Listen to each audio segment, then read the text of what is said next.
നമസ്കാരം. ദേവസൈന്യയിലേക്കും ക്ഷേത്ര ഐതിഹ്യത്തിന്റെ പുതിയൊരു പങ്ക്തിയിലേക്കും ഏവർക്കും സ്വാഗതം. ഗുരുവായൂർ ആനയോട്ടത്തോടനുബന്ധിച്ചുള്ള പ്രത്യേക പങ്ക്തി.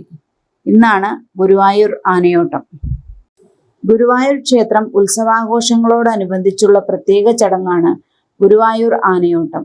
ഉത്സവകാലത്ത് ഭഗവാന്റെ സ്വർണ്ണത്തിടമ്പ് എഴുന്നള്ളിക്കുന്നതിനുള്ള ആനയെ തിരഞ്ഞെടുക്കുന്നത് ആനയോട്ടത്തിലൂടെയാണ്.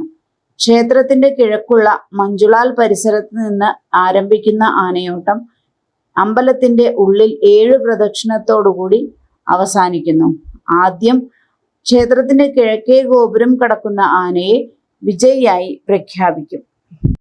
ഗുരുവായൂർ ക്ഷേത്രോത്സവത്തിന് മുന്നോടിയായി കുംഭമാസത്തിലെ പൂയം നാളിൽ നടക്കുന്ന പ്രസിദ്ധമായ ചടങ്ങാണ് ഗുരുവായൂർ ആനയോട്ടം.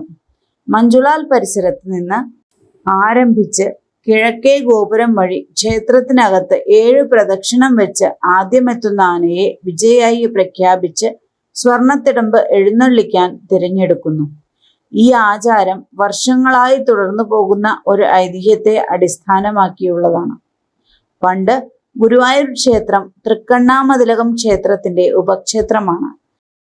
ഗുരുവായൂർ ക്ഷേത്രത്തിൽ ആനകളില്ലാതിരുന്ന കാലത്ത് തൃക്കണ്ണാമതിലകത്ത് ഉത്സവം കഴിഞ്ഞ് ആനകളെ ഗുരുവായൂരിലേക്ക് അയക്കാറുണ്ടായിരുന്നു. ഒരിക്കൽ പണം നൽകാത്തതിനാൽ ആനകളെ അയക്കാൻ അവർ വിസമ്മതിച്ചു. എന്നാൽ ആ രാത്രി ആനകൾ ചങ്ങല പൊട്ടിച്ച് ഗുരുവായൂരേക്ക് ഓടി വരികയും ക്ഷേത്രത്തിനകത്ത് പ്രവേശിക്കുകയും ചെയ്തു. ആ അസാധാരണ സംഭവത്തിന്റെ ഓർമ്മയ്ക്കായി എല്ലാ വർഷവും ആനയോട്ടം നടത്തുന്നു.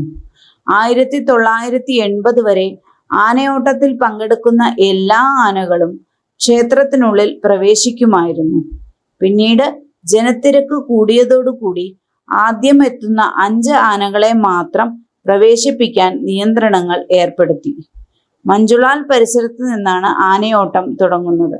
ആനകൾ കിഴക്കേ നടയിലൂടെ ഓടി അമ്പലത്തിനകത്ത് 7 വട്ടം പ്രദക്ഷിണം പൂർത്തിയാക്കുന്നു.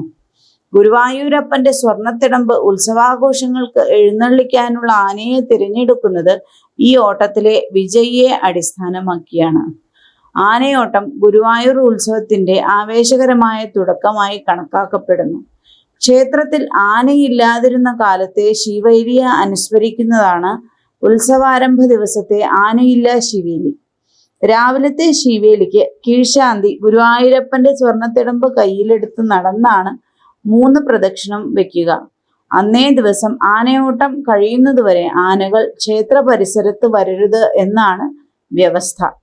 പുന്നത്തൂർ കോട്ടയിലുള്ള ആനകളിൽ നിന്നും നല്ല ആരോഗ്യസ്ഥിതിയും അക്രമ സ്വഭാവം ഇല്ലാത്തതുമായ തിരഞ്ഞെടുക്കപ്പെട്ട ആനകളാണ് ആനയോട്ടത്തിൽ പങ്കെടുക്കുക. തിരഞ്ഞെടുക്കപ്പെട്ട ആനകളിൽ നിന്നും 5 ആനകളെ മുൻനിരയിൽ ഓടാൻ വേണ്ടി നറുക്കിട്ട് തീരുമാനിക്കും. പങ്കെടുക്കുന്ന ആനകളെ കുളിപ്പിച്ച് തയ്യാറാക്കി 2:30 മഞ്ജുളാലിന്റെ അടുത്ത് അണിനിരത്തും. ക്ഷേത്രത്തിലെ നാഴികമണി 3 അടിച്ചാൽ ആനയോട്ട ചടങ്ങുകൾ ആരംഭിക്കും. പാരമ്പര്യ അവകാശികൾ എടുത്തുകൊടുക്കുന്ന കുടമണികളും കൊണ്ട് പാപ്പാന്മാർ ക്ഷേത്രത്തിൽ നിന്നും മഞ്ജുളാൽ പരിസരത്തേക്ക് ഓടിയെത്തി ആനകളെ അണിയിക്കും. ക്ഷേത്രം മാരാർ ശംഖു വിളിക്കുന്നതോടുകൂടി ആനയോട്ടം ആരംഭിക്കും.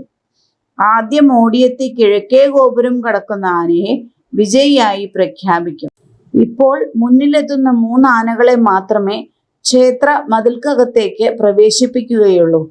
ആനകൾ ക്ഷേത്രത്തിനകത്ത് 7 പ്രദക്ഷിണം വെച്ച് കൊടിമരം വണങ്ങുന്നതോടുകൂടി ആനയോട്ട ചടങ്ങുകൾ പൂർത്തിയാകും. ആനയോട്ടത്തിലെ വിജയിക്ക് ഉത്സവം കഴിയുന്നതുവരെ ക്ഷേത്രത്തിൽ പ്രത്യേക പരിഗണനയുണ്ടാകും. നന്ദി, നമസ്കാരം.